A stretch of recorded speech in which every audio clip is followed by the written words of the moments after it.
મિત્રો આપણને ખબર છે કે દુબઈ ઘણી બધી વસ્તુઓ માટે થઈને ફેમસ છે. એ પછી મોટી મોટી બિલ્ડિંગ્સ હોય અથવા તો બુર્જ ખલીફા હોય અથવા તો લક્ઝરિયસ કાર્સ હોય. આ પણ ઓર અહીંયાનું પ્રોપર્ટી માર્કેટ હોય કે જે આવનારા 25 વર્ષની અંદર પૈસા ડબલ થઈ જશે એવા પ્રોમિસીસ આપી રહ્યું છે. પણ આ બધાની અંદર એક મિસિંગ વસ્તુ છે.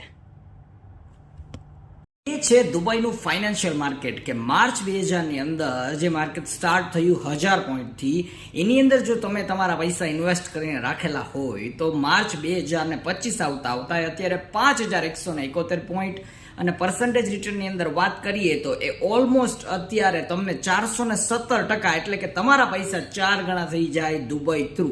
તો શું પાછળના 25 વર્ષની અંદર દુબઈ માર્કેટ આવું રિટર્ન આપી શકે છે? તો આવનારા 25 વર્ષની અંદર તમારા પૈસા 8 ગણા કરી શકે છે કે નહીં? કોમેન્ટની અંદર જણાવો. અને હા, કુનફા ચોકલેટ પણ બહુ ફેમસ છે નહીં?